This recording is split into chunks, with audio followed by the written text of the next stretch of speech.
घन कोण के बारे में हम लोग जानते हैं कि अगर हमारा सरफेस बिल्कुल सीधा है उस समय हमारा जो फॉर्मूला बनेगा d omega is equal to d upon R square बन जाएगा। लेकिन अगर हम सरफेस को किसी भी एंगल पर झुका देते हैं तो उस समय बन जाता है d cos theta upon R square. और घन कोण किसी भी क्लोज सरफेस के बाहर सरफेस के लिए जीरो माना जाता है।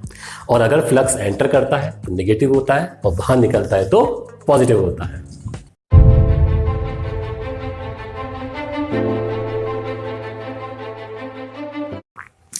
Hello and welcome to Shariq epic YouTube channel. आज हम स्टार्ट करने वाले हैं कल जो प्रीवियस टॉपिक मैंने आपको बताया था इलेक्ट्रिक फ्लक्स, उसके आगे आने वाला नेक्स्ट टॉपिक जिसका नाम है हमारा गॉस थ्योरम।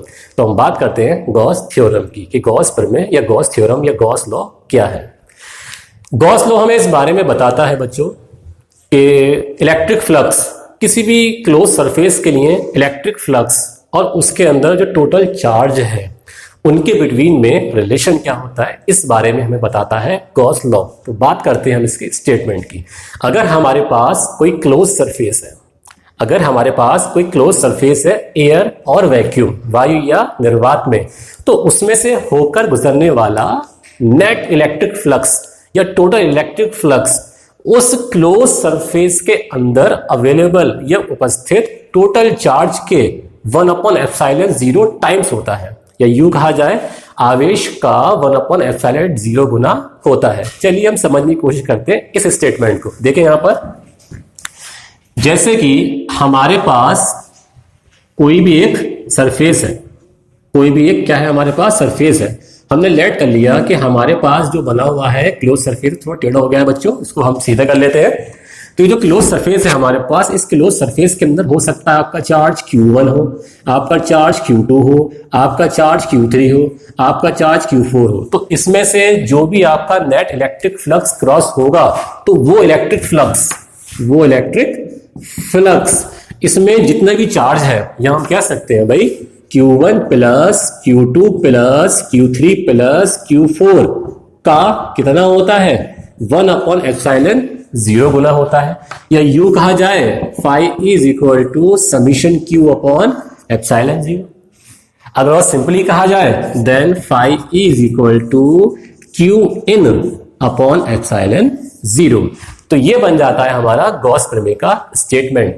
अब गॉस प्रमेय का स्टेटमेंट जब हमारा तैयार हो ही गया है तो हम एक काम और कर सकते हैं, इसको एक तरीके से राइट डाउन और कर सकते हैं। जैसे कि मैंने आपको प्रीवियस वीडियो में इलेक्ट्रिक फ्लक्स का एक बेसिक सा फॉर्मूला बताया था। क्या बताया था भाई? क्लोज्ड सरफेस के लिए vector E into vector ds। देखें ध्यान से student, vector E into vector ds, और इसको हम ये भी कह सकते हैं E into ds cos theta. ये भी इसका फॉर्मूला बन सकता है। लेकिन स्टूडेंट्स, जैसे कि मैंने स्टेटमेंट में कहा कि अगर कोई भी हमारे पास क्लोज सरफेस है तो इसमें से क्रॉस होने वाला इलेक्ट्रिक फ्लक्स जो होता है इसमें अवेलेबल नेट आवेश का 1/ε0 टाइम्स होता है, इतने गुना होता है। लेकिन अगर ये एयर या वैक्यूम यानी वायु निर्वात में ना हो तब क्या कंडीशन, क्या सिचुएशन बनने वाली है? तब सिचुएशन बनेगी आपकी कुछ इस तरीके से K/ε0। अब यहां पर क्या आएगा K/ε0, क्योंकि K क्या है यहां पर डाइलेक्ट्रिक कांस्टेंट किसी भी मीडियम के लिए। क्योंकि अगर हमारे पास एयर नहीं है, हमारे पास वैक्यूम नहीं है, तब हमारे पास कोई ना कोई मीडियम होगा, और जब मीडियम होगा तो उस टाइम जो स्टेटमेंट बनेगा हमारा गॉस लॉ का वो कुछ इस तरीके से बन जाएगा। अब एक बात देखें, ये चार्ज प्लस के हैं सारे के सारे, तो मैंने सबको ऐड कर दिया। हो सकता है इसमें कोई चार्ज माइनस का हो सकता है इसमें कोई चार्ज प्लस का हो। तो हम किस तरीके से स्टेटमेंट को डिफाइन करेंगे? तब भी आपको करना यह होगा, प्लस वाले चार्ज आपस में ऐड करने पड़ेंगे और माइनस वाले चार्ज को उसमें से सब्ट्रैक्ट यानी घटाना पड़ेगा, तब भी आपका कुल इलेक्ट्रिक फ्लक्स निकल करके आ सकता है। और एक बात और ध्यान देने वाली है स्टूडेंट इसके अंदर कि ये चार्ज आपके कहीं भी अवेलेबल हो सकते हैं। आपका अगर क्लोज सरफेस है ना तो आपकी गॉस थ्योरम या गॉस लॉ वहां पर आप अप्लाई कर सकते हैं। अब हम इसको एक्सप्लेन करेंगे कि किस तरीके से गॉस प्रमेय का फॉर्मूला हमें तैयार हो सकता है। उसके लिए पहले मैं इसको बच्चों क्लीन कर देता हूं। तो क्लीन कर देने के बाद सबसे पहले हम इसका एक्सप्लेनेशन देखते हैं, भाई एक्सप्लेनेशन किस तरीके से इसका बन सकता है। तो पहला काम हमने ये किया, सबसे पहले एक क्लोज्ड सरफेस बनाएगा। ध्यान देना बच्चों, ये बहुत ही इंपॉर्टेंट चीज है गॉस लॉ को समझने के लिए। इसका जो सेंटर है वो हमने ओ मान लिया, हालांकि ये स्फेरिकल है, ओ सेंटर हमने इसका मान लिया। लेट करने के बाद यहां से मैंने एक सरफेस कट कर लिया था। ध्यान दें, आपको याद आ रहा होगा प्रीवियस वीडियो का सॉलिड एंगल, और सॉलिड एंगल में मैंने आपको यही कहा था किसी स्फेयर का जो स्फेरिकल सरफेस होता है या किसी गोले का जो गोलीय पृष्ठ होता है उसके कॉर्नर्स द्वारा सेंटर पे जो कोण बनता है, सेंटर पे जो एंगल बनता है उसको हम कहते हैं सॉलिड एंगल, जिसको हम डी ओमेगा से भी लिखते हैं। तो वही काम हम यहाँ पर करने वाले हैं।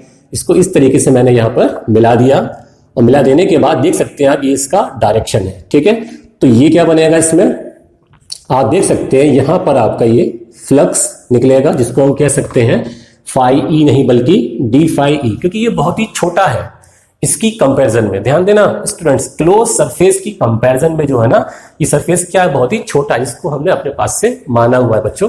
अब इसके बाद एक काम करना है, जैसे कि हम लोग जानते हैं जो हमारा यूनिट वेक्टर होता है वो सरफेस के परपेंडिकुलर होता है। सरफेस के क्या होता है, परपेंडिकुलर। अब यहां पर दिखाना पॉसिबल नहीं था, तो इस वजह से मैंने इसको थोड़ा सा तिरछा करके दिखा दिया। अब इसके बाद यह है हमारा वेक्टर ds, और इसकी वैल्यू कितनी है हमारी, इसकी वैल्यू हमारी ds। इस पूरे सरफेस की वैल्यू कितनी है हमारे पास, ds। और जो एंगल बना हमारा, कितना बना ये वाला एंगल, ये एंगल बन गया हमारा डी ओमेगा, जिसको हम सॉलिड एंगल कहते हैं। अब सबसे पहले हम यूज करने वाले हैं अपना प्रीवियस टॉपिक इलेक्ट्रिक फ्लक्स। कितना होगा यहां से, तो इलेक्ट्रिक फ्लक्स निकालते हैं इसका हम, d phi E is equal to vector E into vector ds। अब इसके बाद d phi E is equal to E into ds cos theta. ये से एक बेसिक सा फॉर्मूला बन गया। अब देखिए यहां पर हमने यहां पर लेट कर लिया कि पॉइंट O पर हमारे पास कोई भी एक पॉइंट चार्ज Q है, और किसी भी पॉइंट चार्ज Q के कारण अगर हमको इलेक्ट्रिक फील्ड निकालनी है, लेट कर लीजिए इस सरफेस पर। यहां पर हमारे पास पॉइंट क्या ये वाला P है, लेट कर लीजिए अगर हमें इस Q चार्ज के वजह से यहां पर इलेक्ट्रिक फील्ड इंटेंसिटी फाइंड करनी है ना, तो हम लोगों को पता है पॉइंट चार्ज के कारण इलेक्ट्रिक फील्ड इंटेंसिटी का फॉर्मूला क्या होता है। देखते हैं यहां पर, ये होता है E is equal to 1/4 pi epsilon 0 into Q upon R square. अब आप लोग सोचेंगे डिस्टेंस हमने आपने मानी नहीं, यहां पर डिस्टेंस हम यहां पर लेट कर लेते हैं। कितनी है हमारे पास डिस्टेंस, ये वाली डिस्टेंस है हमारे पास ये r। रेडियस कितनी हमारे पास की है, r दे रखी है। अब इस वैल्यू को मैंने यहां पर सब्स्टिट्यूट कर दिया, तो फॉर्मूला बनेगा d phi E is equal to, हो गया फॉर्मूला हमारे पास 1/4 पाई एप्सिलॉन 0 इंटू क्या आएगा Q upon R square, into क्या आएगा हमारे पास, अब आएगा ds, और इंटू क्या आएगा cos थीटा। तो ये बेसिक सा फॉर्मूला हमारे पास तैयार हो गया। अब तैयार हो जाने के बाद हम एक काम करते हैं, इस फॉर्मूला थोड़ा ठीक कर लेते हैं। D phi is equal to 1/4 pi epsilon 0। तो देखो बच्चों, यहां तक हमने इसको 1/4 पाई एप्सिलॉन 0 तक कर दिया, इंटू क्या आया Q। अब फॉर्मूला क्या बना हमारे पास, ds cos theta upon R square. अब आप लोग सोच रहे होंगे, मैंने जो आपको सॉलिड एंगल पढ़ाया था ना, तो उस सॉलिड एंगल में मैंने आपको क्या कहा था, dA cos theta upon R square. और वहां भी मैंने आपको ये बात बताई थी कि अगर आप चाहे तो dA की जगह ds भी लगा सकते हैं। तो यहां पर मैंने क्या लगाया, ds cos theta upon R square. अब वी नो दैट बच्चों, d omega is equal to क्या होता है, ds cos थीटा अपॉन क्या आ गया हमारे पास, आर स्क्वायर आ गया। अब इस वैल्यू को हमें यहां सब्स्टिट्यूट कर देना है। तो जैसे इस वैल्यू को हम यहां पर सब्स्टिट्यूट करेंगे, तब हमारी वैल्यू क्या बन के आने वाली, चेक करते हैं। तो हमारी वैल्यू बन के आने वाली है d phi E is equal to 1/4 pi epsilon 0, 1/4 pi epsilon 0 into क्या आएगा Q, और इंटू क्या आएगा हमारे पास डी ओमेगा। अब इसके बाद जैसे कि मैंने आपसे कहा कि अगर हमारे पास क्लोज सरफेस होता है तो हमें करना पड़ता है उसका इंटीग्रेशन। चलिए इंटीग्रेशन कर देते हैं इसका। यहां आ जाएगा ऑन इंटीग्रेशन, जिसको हिंदी में कहते हैं दोनों ओर को समाकलित करने पर, या दोनों ओर का समाकलन करने पर। यहां बनेगा हमारा formula integral d phi E, integral आएगा हमारे पास 1/4 pi epsilon 0 into Q into d omega. अब इसके बाद अगर हम इसको सॉल्व करते हैं तो फॉर्मूला बनेगा हमारे पास, देखिए यहां से हम इसको शॉर्ट में कर लेते हैं। इंटीग्रल करने के बाद डी फाई ई का इंटीग्रल क्या बन जाएगा, फाई ई। क्योंकि बच्चों इंटीग्रल को मैं शॉर्ट तरीके से आपको थोड़ा बताने की अभी कोशिश कर लेता हूं। अगर हम किसी भी छोटी क्वांटिटी का इंटीग्रल करते हैं तो क्वांटिटी बड़ी हो जाती है, और बड़ी क्वांटिटी क्या करते हैं डिफरेंशियल, तो वो छोटी हो जाती है। तो सिमिलरली यहां पर ये जो डी फाई ई थी स्मॉल क्वांटिटी थी, हमने इसका इंटीग्रेशन किया और यहां से डी कैंसिल हो गया।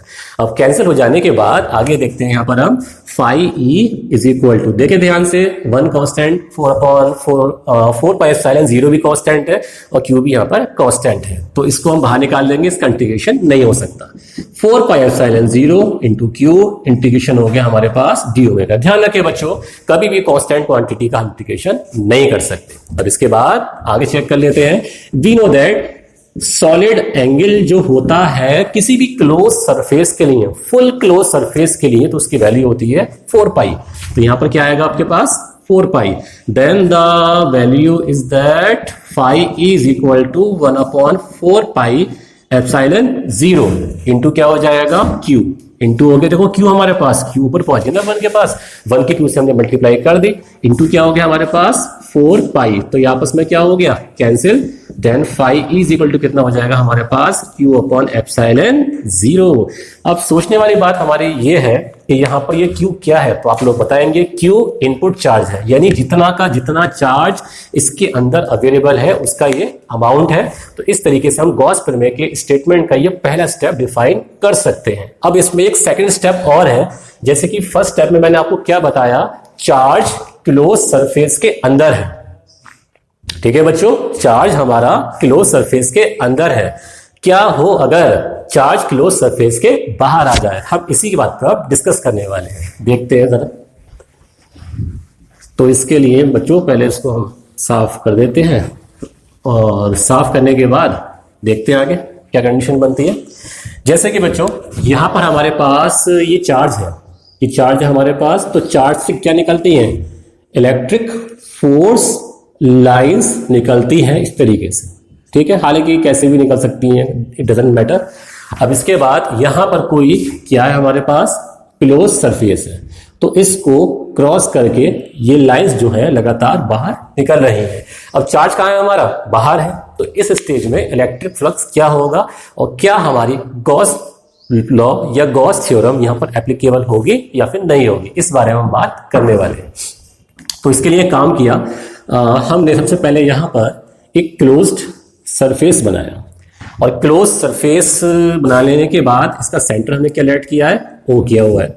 यहां पर हमारे पास क्या है, कोई एक चार्ज क्यू है, चार्ज हमारे पास क्यू रखा हुआ है, तो यहां से हमने कोई भी एक सरफेस कट किया। तो ध्यान दें स्टूडेंट, जैसे कि मैंने प्रीवियस वीडियो में भी सॉलिड एंगल के बारे में बताया था, और इससे पहले जो मैंने एक्सप्लेन किया था ना उसमें भी सॉलिड एंगल के बारे में बताया था।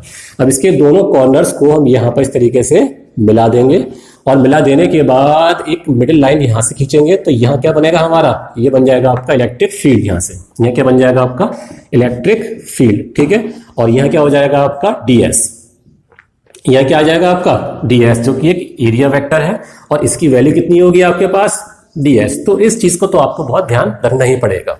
अब इसके बाद सिमिलरली जैसे मैंने अभी प्रीवियस वाले को सॉल्व किया था ना, वैसे हम इसको सॉल्व करने वाले हैं। चलिए देखते हैं किस तरीके से। तो ये जो हमारा डीएस का एरिया है, यहां से निकलने वाला इलेक्ट्रिक फ्लक्स कितना होगा, इसको हम फाइंड करते हैं, और ये एंगल कितना है हमारा थीटा। अब इसके बाद देखें d phi E is equal to आएगा हमारे पास ई ds cos थीटा, ये निकल के हमारे पास फॉर्मूला इसका आ गया।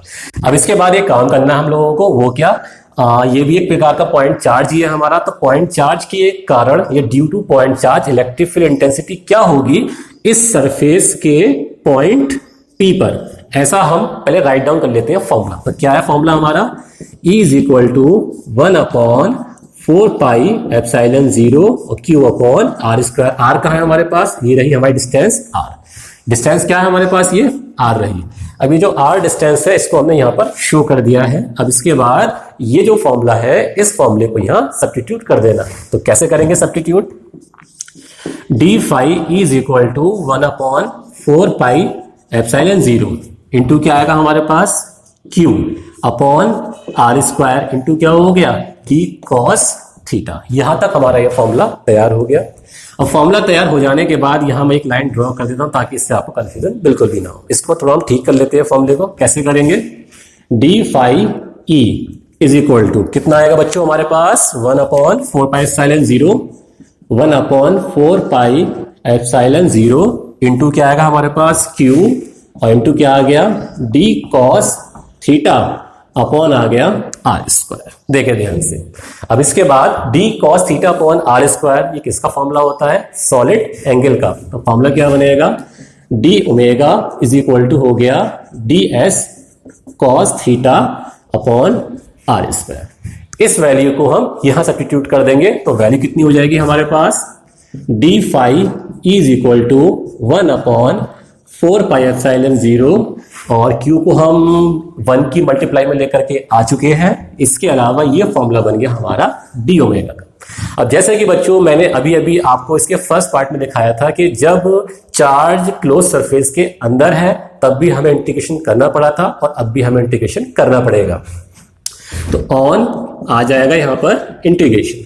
तो ऑन इंटीग्रेशन में ये बन जाएगा आपका फाई, क्योंकि ये क्लोज सरफेस है, then integration Q upon 4 pi epsilon 0 into d omega. अब इसके अलावा phi is equal to Q constant 4 pi epsilon 0 constant, then integration हो गया हमारे पास डी ओमेगा। अब बात ये निकल के आती है कि भाई डी ओमेगा जो हमारा इंटीग्रेशन बन चुका है ये है क्या? तो ये है आपका सॉलिड एंगल। ये कौन सा वाला सॉलिड एंगल है? तो किसी भी चार्ज को अगर हम बाहर रखें तो स्फेयर के सरफेस पर जो एंगल बनेगा उसको हम कह सकते हैं ये वो सा वाला सॉलिड एंगल है। बट हम जानते हैं किसी भी क्लोज सरफेस, कोई भी हमारा पास क्लोज सरफेस है, कोई भी क्लोज स्फेयर है, तो उसके अगर हम ऊपरी सरफेस की बात करें तो वहां पर सॉलिड एंगल की वैल्यू 0 होती है। और अगर वहां पर सॉलिड एंगल की वैल्यू 0 होगी, इट मींस दैट क्या होगा वहां पर? Phi is equal to Q upon 4 pi epsilon 0 into 0। इसका मतलब सॉलिड एंगल की वैल्यू 0 होगी। Then phi E is equal to कितना हो गया हमारे पास? 0। तो इससे ये बात तो क्लियर हो गई कि अगर हमारे पास चार्ज अंदर होगा, इनमें होगा, तो उस टाइम तो इलेक्ट्रिक फ्लक्स की वैल्यू 0 नहीं होगी। बट अगर इस चार्ज को हम किसी भी क्लोज सरफेस से बाहर लाके रख देते हैं तो उस टाइम हमारा इलेक्ट्रिक फ्लक्स 0 हो जाता है। तो अगर आपसे सिंपली कहा जाए कि भाई चार्ज अगर किसी क्लोज सरफेस के बाहर है तो वहां पर इलेक्ट्रिक फ्लक्स की वैल्यू कितनी होगी? तो आप कह सकते हैं भाई गॉस प्रमेय के स्टेटमेंट की सेकंड कंडीशन के अकॉर्डिंग इलेक्ट्रिक फ्लक्स की वैल्यू 0 होने वाली है। और अगर फर्स्ट की बात की जाए तो क्या बताएंगे कि किसी भी क्लोज सरफेस से होकर गुजरने वाला जो टोटल इलेक्ट्रिक फ्लक्स होता है उस क्लोज सरफेस के अंदर जितने भी इंटरनल चार्ज होगा, यह बहुत सारे चार्ज है, तो उनके सम का 1/ε0 गुना होगा, यह उतना टाइम्स होगा। अब यहां पर हमें गॉस प्रमेय के दोनों प्रूफ के बारे में एक्सप्लेन तो हो गया, बट इसमें अब हमारे पास एक छोटा सा इश्यू रह गया है। अगर बच्चे मुझसे पूछना चाहें तो एक सिमिलर क्वेश्चन निकल के आएगा, सर क्या सरफेस स्फेरिकल होना चाहिए, सिलेंड्रिकल होना चाहिए, क्यूबिक होना चाहिए, किस तरीके का होना चाहिए, बेलनाकार, गोलाकार या घनाकार? तो देखिए स्टूडेंट्स, आपका शेप किसी तरीका का भी हो, यानी आपके पास क्यूब है, आपके पास बेलन है, आपके पास स्फेयर है, कुछ भी हो आपके पास, अगर वो क्लोज्ड है तो क्लोज्ड के लिए जो स्टेटमेंट होगा इलेक्ट्रिक फ्लक्स का वो गॉस थ्योरम के अकॉर्डिंग लिखा जाएगा। Phi E is equal to Q upon epsilon 0। जैसे कि मैं आपको दिखाता हूं, यहां पर ये हमारा स्फेयर है, चार्ज यहां रखा हुआ है, इलेक्ट्रिक फ्लक्स कितना होगा इसके लिए? Phi E is equal to Q upon epsilon 0। अगर हमारे पास कोई भी एक क्यूब बना हुआ है, कोई भी एक क्यूब बना हुआ है, ठीक है, तो चार्ज रखा हुआ है, लेट कर लीजिए यहां रखा हुआ है, तो कितना electric flux? Phi is equal to Q upon epsilon 0। अगर शेप हमारा किसी भी तरीके का बना हुआ है, यहाँ चार्ज रखा हुआ है कोई भी, तो इसकी इलेक्ट्रिक फ्लक्स कितना होगा? Phi is equal to Q upon epsilon 0। लेकिन अगर एक काम किया जाए, वो क्या? अगर ये जो चार्ज है ना, ये सब वाला चार्ज, इस चार्ज को इस स्फेयर के बिल्कुल सेंटर पर रखा जाए, उस समय उस टाइम इसका जो इलेक्ट्रिक फ्लक्स होगा phi E is equal to Q upon epsilon 0 होगा। बट ध्यान दें, अगर मैं इसको बिल्कुल यहां बीच में से कट कर दूं, इट मींस दैट मैं इसको इस तरीके से कट कर दूं, देखिए ध्यान से, हाफ कर दिया इसको मैंने। अगर कोई भी चार्ज किसी भी ऑब्जेक्ट के सेंटर पे रखा हुआ है और ऑब्जेक्ट को आपने हाफ कर दिया, तो हाफ करने के बाद जो इलेक्ट्रिक फ्लक्स होगा वो भी पहले का हाफ हो जाएगा। It means that phi E is equal to Q upon epsilon 0।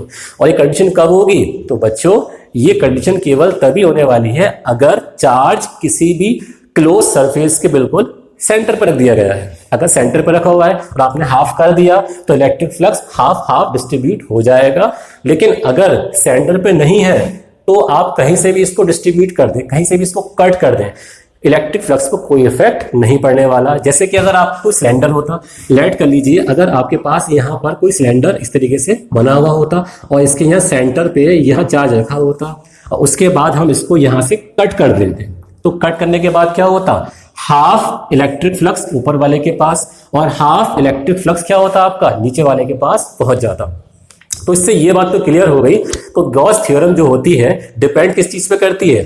Charge पे डिपेंड करती है। किस पे डिपेंड करती है? चार्ज पे डिपेंड करती है। शेप, साइज, एरिया पे डिपेंड नहीं करती। और कब करती है?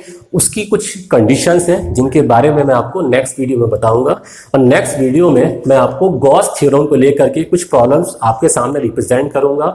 और ये वीडियो सभी बोर्ड्स के लिए है। सो स्टूडेंट्स, अगर आपने मेरा चैनल सब्सक्राइब नहीं किया है then subscribe my YouTube channel Shariq AB.